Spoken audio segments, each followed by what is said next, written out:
avtomobil yol polis əməkdaşları tərəfindən saxlanıldığı zaman polis əməkdaşları tərəfindən sürücüdən sənəd istənilməlidir, yoxsa sürücü sənədlərə elektron formada baxılmasını tələb etməlidir?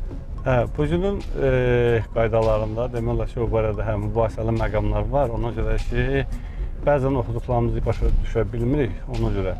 Deməli, Yol Hərəkəti haqqında qanunun 37-ci maddəsində müvafiq sənədləri sürücünün üzərində olmalıdır kimi yazılıb və həmçinin dövlət yol polisinin əməkdaşı nəqliyyat vasitəsini dayandırdıqda həmin sənədləri istədikdə sürücü tərəfindən bunlar təqdim olunmalıdır kimi yazılıb. Yəni 37-ci maddənin tələblərinə uyğun olaraq həmin sənədlər avtomobildə olmalıdır və sürücü tərəfindən təqdim olunmalıdır kimi oxuyuruq və bu qayda budur. Bundan əlavə Yol Hərəkəti haqqında qanunun digər müvafiq maddələri var ki, hansı ki həmin maddələrdə yol hərəkətinin təhlükəsizliyinə nəzarət edən vəsair şəxslərin fəaliyyəti haqqında yazılıb və həmin hissədə də yazılır ki, bunların artıq elektron formada tətbiq olunmalıdır, lazım olduqda onlardan istifadə olunmalıdır.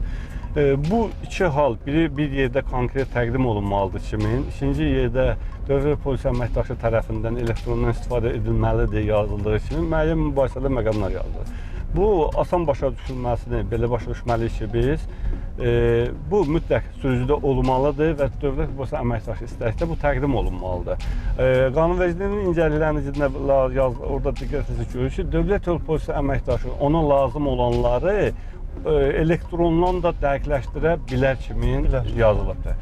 Bəzən məqamlar var ki, bəzən görürsən elektron mənbədən dövlət polisi əməkdaşı nəyisə bir uyğunsuzluq görür, dəqiqləşdirə bilmir.